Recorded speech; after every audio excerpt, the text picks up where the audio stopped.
the Lord of sea and sky. I have heard my people cry, all who dwell in dark and sin, my hand will save.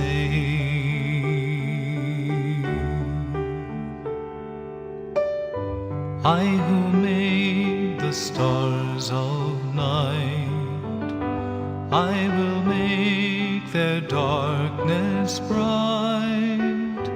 Who will bear my light to them?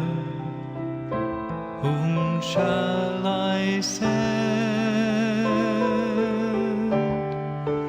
Here I am, Lord. Is it I, Lord? I have heard you calling in the night. I will go, Lord, if you lead me. I will hold your people in my heart.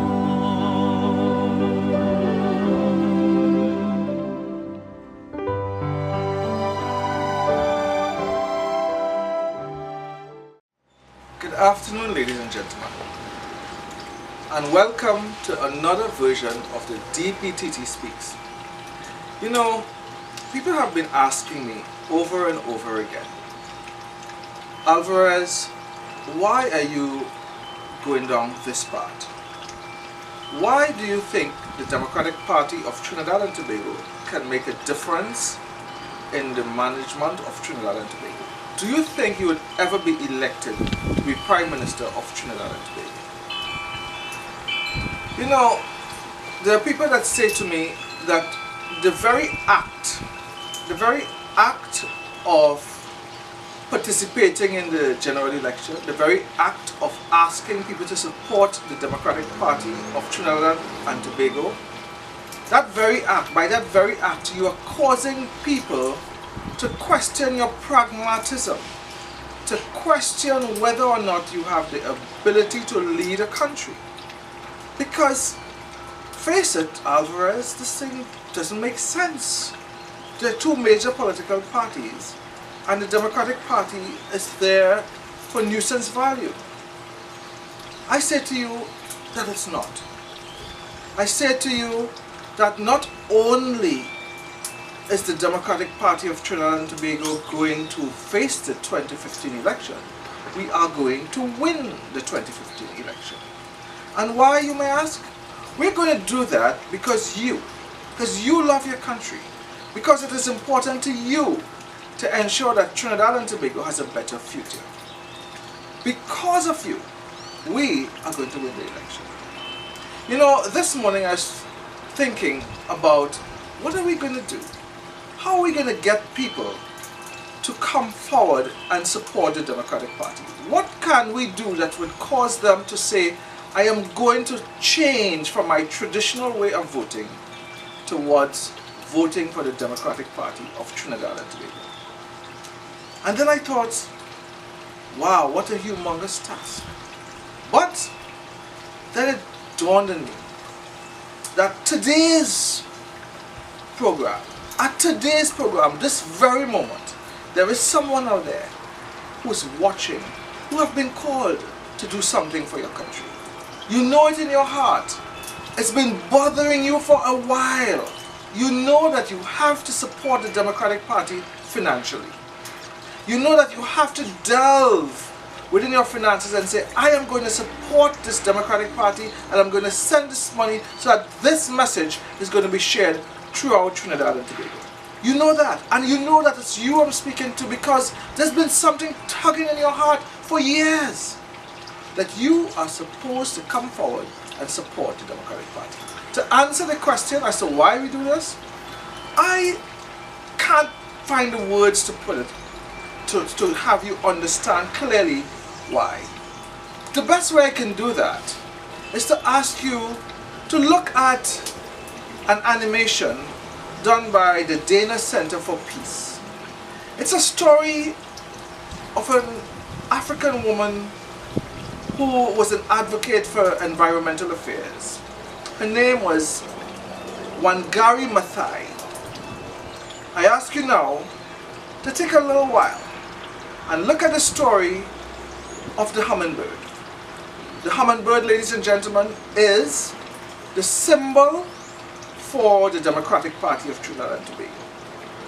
Pause for a while, call someone and tell them to look at the hummingbird story that we are going to share with you right now. It's from a YouTube animation done by the Dana Center for Peace, the story of Wangari Maathai, the hummingbird.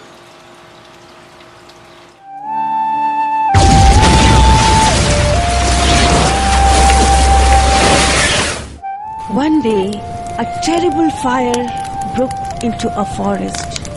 The entire woodland was suddenly engulfed by a raging wildfire. Frightened, all the animals fled away from their homes and ran out of the forest to save their lives. They hurriedly crossed the stream and were watching their home getting destroyed by this fire. All were bemoaning the destruction of their beautiful forest and thought they could do nothing about the fire and felt disheartened, discouraged and powerless by seeing their houses burning down. In the midst of all this chaos, some of the animals realized that the hummingbird was missing. Oh no! Maybe the hummingbird fell asleep and was burned in the fire, said the monkey. Then suddenly they saw the hummingbird shoot out of the water into the fire, and again saw her shoot out of the fire into the stream. The hummingbird continued doing this, leaving the other animals confused and puzzled at this sight. "What is she doing?" asked one. All the other animals watched in disbelief. Some tried to discourage with comments like, "Don't bother, this is too much for you. You are too tiny. Your wings will burn. Your beak is too small. The fire will engulf you." Finally, she is all tired, collapses on the ground, hardly breathing. "Hummingbird, you must be crazy. How in the world do you think you could put out the fire?" echoed all the animals, and the hummingbird smilingly replied, "I was doing the best I can to save our home." Hearing this, the animal felt ashamed of themselves. Then they all said, "There is so much we all can do to save our home. Let's all together get water and try to put out that fire." Just as they were halfway across the stream, a big stormy rain started and put the fire out.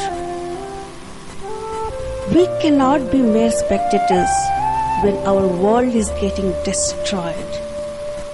Let each one of us be like this hummingbird and do our best to save the world.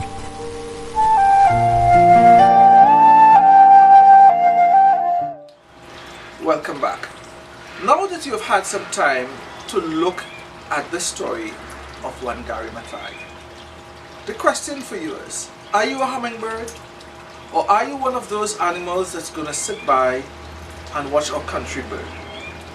Ladies and gentlemen, there are no other options.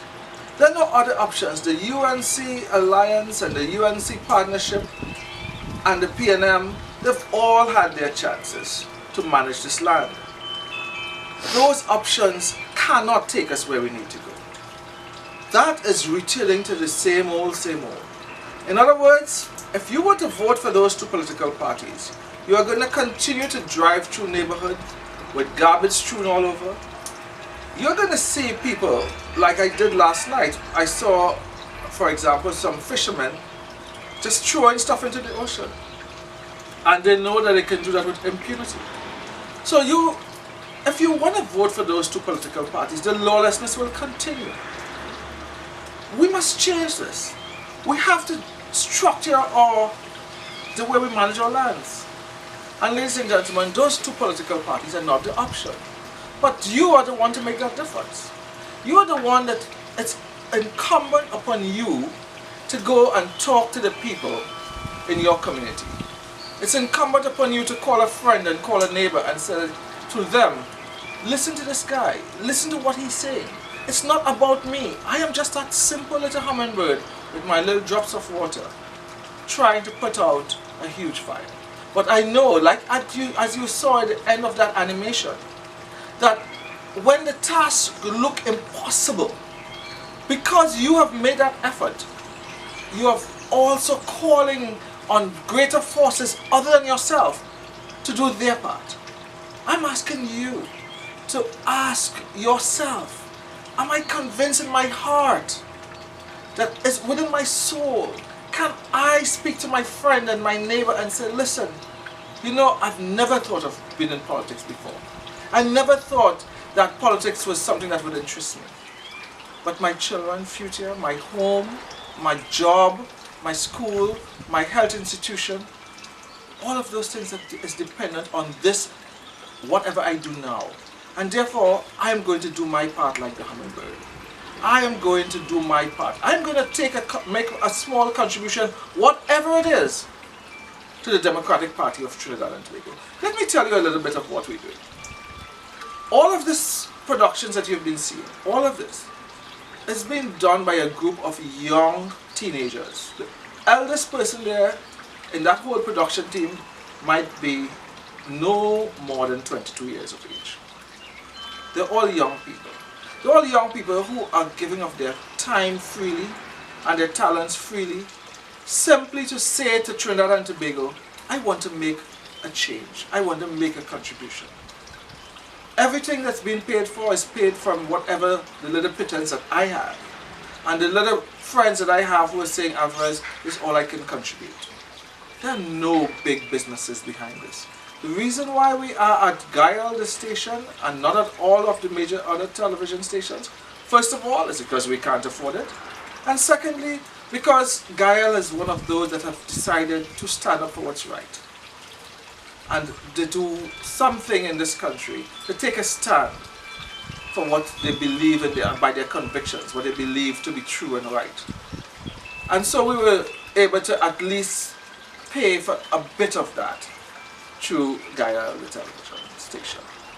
But we're asking you to do your part. If you do your part, because I'm saying to you, you know in your heart, you did not turn up at this time to see this presentation by chance.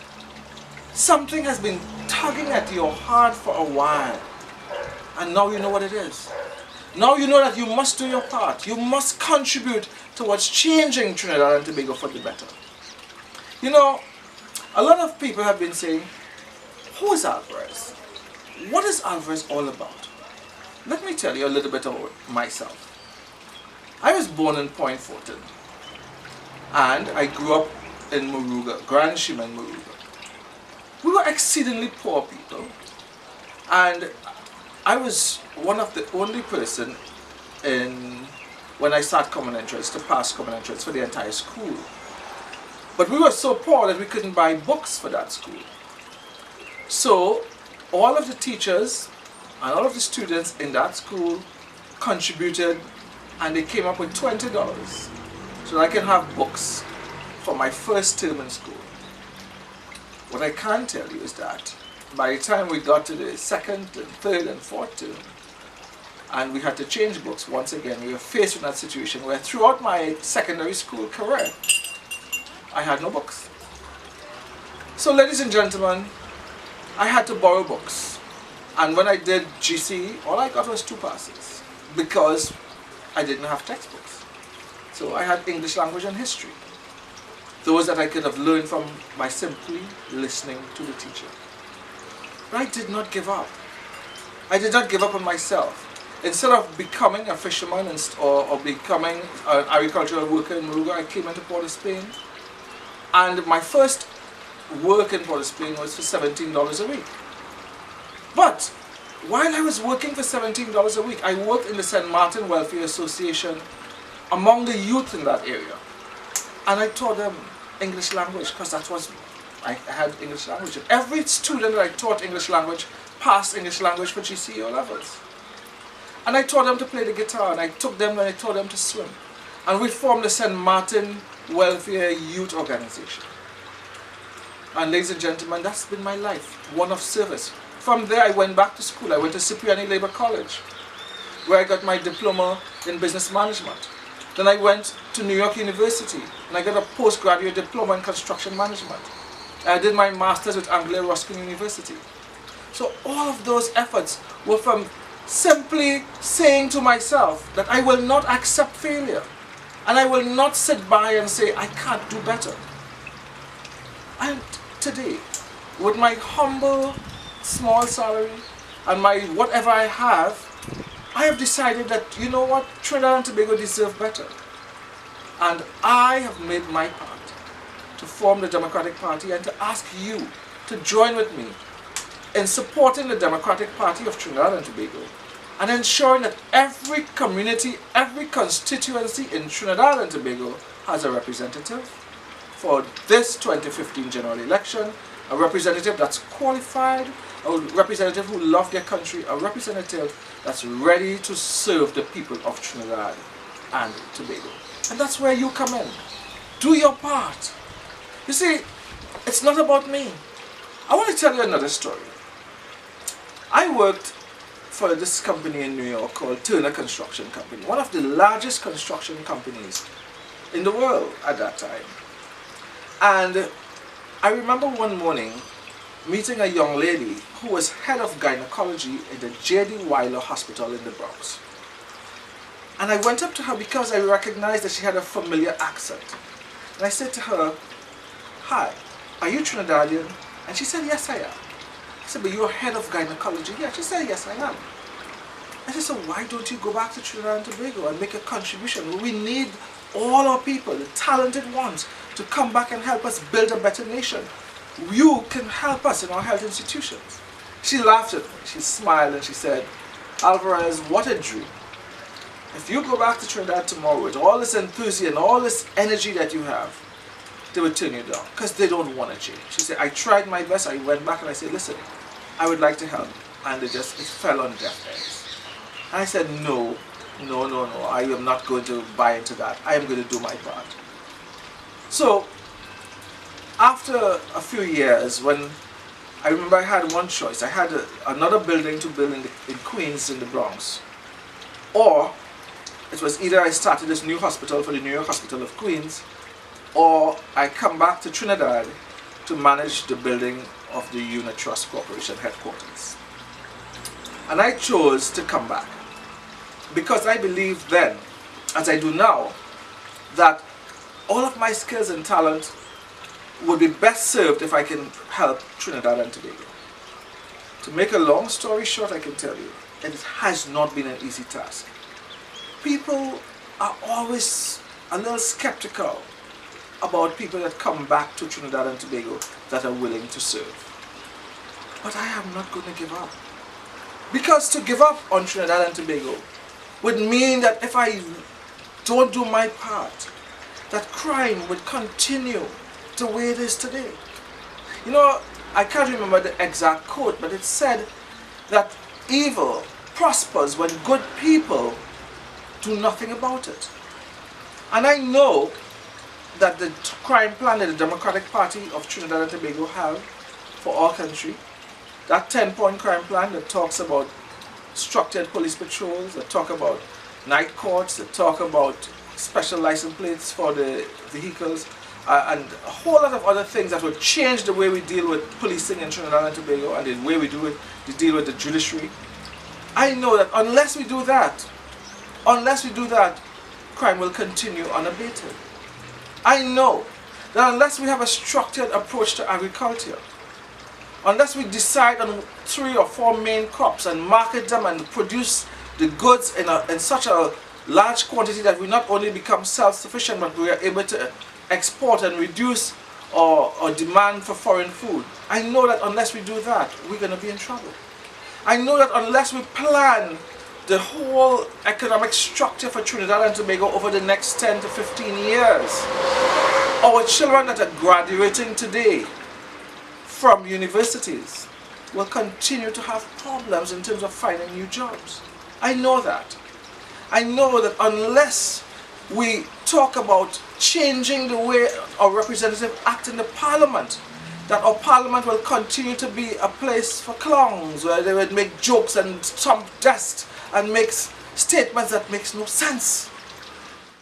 There's this hostile, there is this accusation that said that Eric Williams called the Indian community a hostile and recalcitrant minority. And people have allowed this to fester. I just want to clear this up. That was never the case. What had happened is that Eric Williams had come back from India.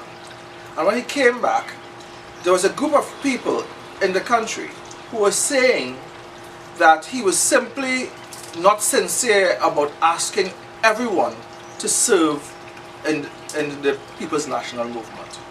And they felt that his approach to people of the East Indian community was insincere.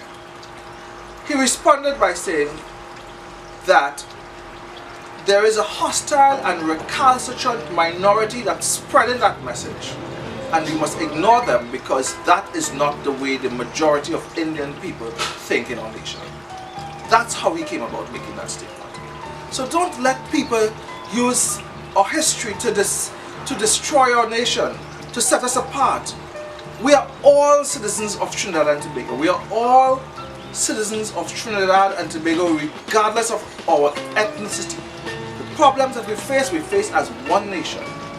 And we need together to come together under the Democratic Party of Trinidad and Tobago and demonstrate that we can build this nation and rescue it from those who seek to divide us and those who seek to destroy our nation. Ladies and gentlemen, I thank you for this moment where I have been able to share casually what the Democratic Party is all about. So until our next episode of the DPTT Speaks, this is Steve Alvarez asking you to speak to someone, to invite them to join with you in changing the way the governance of Trinidad and Tobago would be structured for decades to come. I thank you. In the evening of my life I shall look to the sunset, and a moment